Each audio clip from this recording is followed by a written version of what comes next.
Toc, toc, toc, bonjour, faut qu'on parle. Ah, allez, c'est joli chez vous, monsieur Hollande. C'est une vraie, la guillotine, là-bas? Hein? C'est une d'époque? Ouais. Elle marche encore? Ou non, c'est juste comme ça, on va poser la question, c'est tout. Bon, après, attention, il y a une autre solution alternative pour faire changer les choses. Mais se mettre en marche, putain! Pourquoi vous voulez pas vous mettre en marche avec Emmanuel Macron? Hein?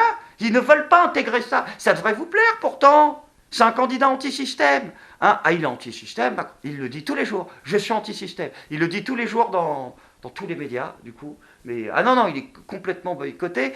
Donc Emmanuel Macron, il est anti-système. Hein? Faut se le mettre dans le crâne. Bon, de toute façon, tout le monde est anti-système, tu me diras. Macron, il est anti-système, bien sûr. Fillon, il est anti-système, il a dit aussi. Mélenchon, il est anti-système. Même Valls avait essayé de dire qu'il est anti-système. C'est vous qui êtes enfermé dans le système. C'est vous qui représentez le système, ce dont les Français ne veulent plus. Alors du coup, il y a un truc que je comprends pas. Non, parce que juste une petite question, je ne suis pas plus con qu'un autre, mais sur toutes les chaînes de télévision, dans tous les médias, on nous explique, depuis à peu près 2 ans maintenant, que l'apparition de la notion de système et sa démocratisation dans le discours politique sur Internet, c'est lié au complotisme. François Hollande, il l'a dit, hein, les vœux de fin d'année. Il a dit, oui, je ne connais pas le système, je connais l'antisémitisme et la haine. C'est-à-dire que pour lui, c'est la même chose. C'est-à-dire que, voilà, c'est ce qu'on nous vend partout dans les médias. Donc du coup, croire au système, c'est être complotiste. Par contre, être anti-système, on a le droit. C'est-à-dire, je ne comprends pas le principe de la chose. Ils sont tous anti un truc qui n'existe pas. Ouais, c'est... Non, c'est juste pour vérifier. Bon, après, ça n'enlève rien au fait que les propositions d'Emmanuel Macron sont réellement des propositions anti-système, réellement. Elles combattent l'establishment. Enfin, je suppose, puisqu'on ne sait pas. C'est quoi les propositions anti-système? Alors, vas-y, dis-moi, c'est quoi? Supprimer l'ISF pour les actionnaires des entreprises. Ah, anti-système, mais léger quand même. Hein.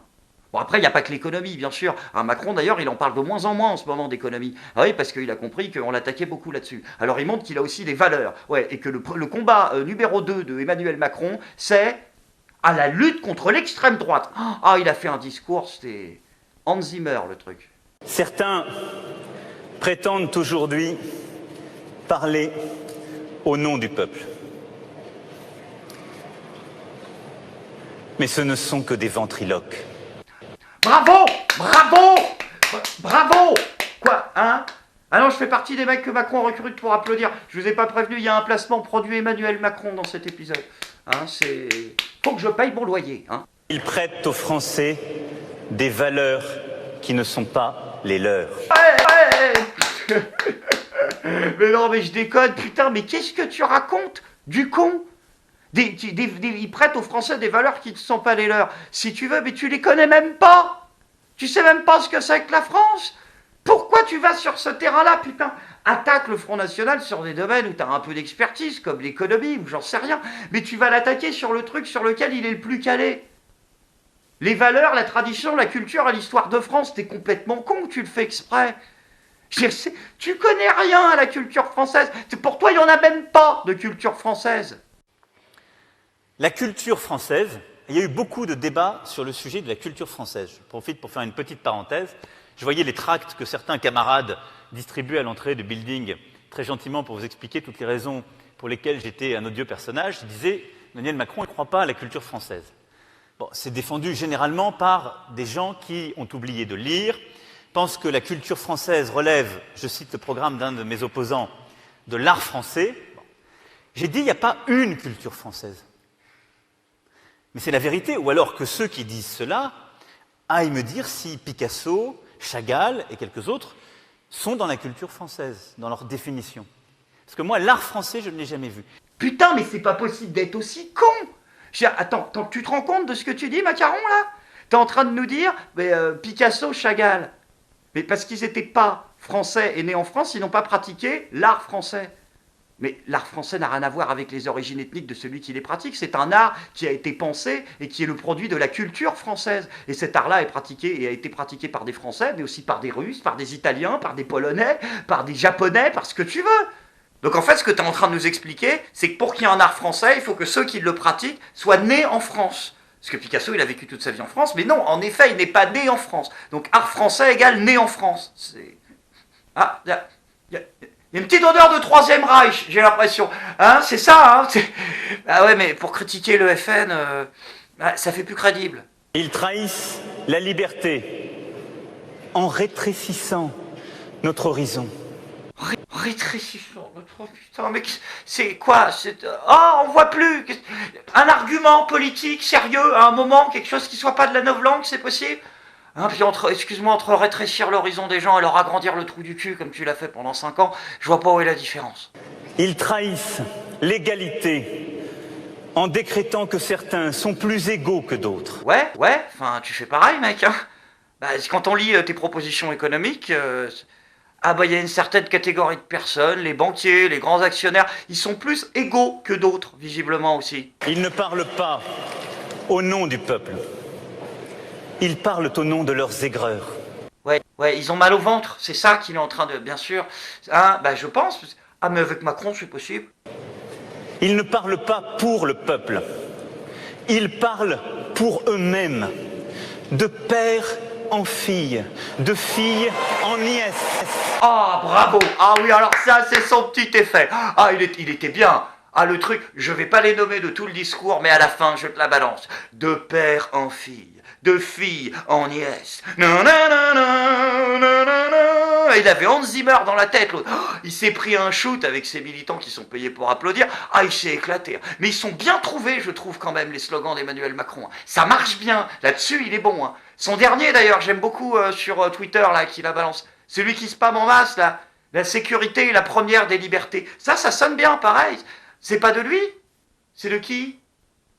Ah, oula. Ah ouais, ça c'est pareil.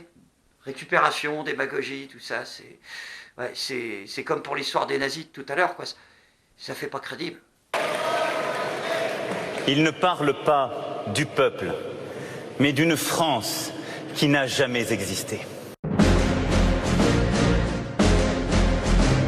Bon, ok, d'accord, j'avoue, j'ai fait un petit point Godwin, m'en voulez pas. Hein, Emmanuel Macron, faut pas m'en vouloir, je suis désolé. Surtout que je vais pas m'attaquer à toi là-dessus, parce que s'il y a un domaine dans lequel tu es un peu compétent, c'est quand même l'histoire de France. Lorsque les progressistes ont voulu mener le combat pour la liberté de conscience et pour la laïcité, pour voter cette belle loi de 1905, séparant l'Église de l'État, il a fallu des femmes et des hommes de gauche et de droite.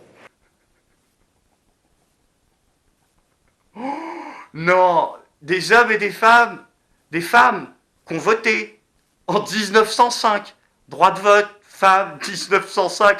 Non mais mec, t'es une brêle, arrête les effets de style, s'il te plaît, tu es une bite, mec, c'est juste pas possible, c'est encore pire que quand tu parles de colonisation. Là-dessus, par contre, tu t'es fait remonter les bretelles. Il s'est excusé, quand même, Emmanuel Macron. Oui, pour avoir dit que la colonisation était un crime contre l'humanité et tout ça. Il s'est fait remonter les oreilles, par François Fillon. Tu ne devrais pas trop la ramener non plus. Hier, en Algérie, M. Macron a osé dire que la colonisation était un crime contre l'humanité. La colonisation fait partie de l'histoire française. C'est un crime contre l'humanité, c'est une vraie barbarie. Cette détestation de notre histoire, cette repentance permanente est indigne d'un candidat à la présidence de la République. Bien sûr que la colonisation aujourd'hui, avec les critères qui sont les nôtres, est un crime, bien sûr. Cette repentance permanente est indigne d'un candidat à la présidence de la République. Bien sûr que l'esclavage est un crime, bien sûr. Que ça soit la colonisation ou que ça soit l'esclavage, l'esclavage c'est le crime le plus abominable qui ait jamais été commis par l'humanité. Voilà, c'est ça le problème, François Fillon. C'est à force de prendre tous les crimes et par électoralisme de dire mais c'est le crime le plus grave, comme s'il y avait une hiérarchie, tu sais, entre les souffrances. Le plus grave, le plus grave. Là, faut qu'on aille ce vote-là. Non, ça a changé de place, c'est celui-là maintenant. Parce que les gens s'engueulent entre eux. Mes chers compatriotes, ils pensent que je suis seul.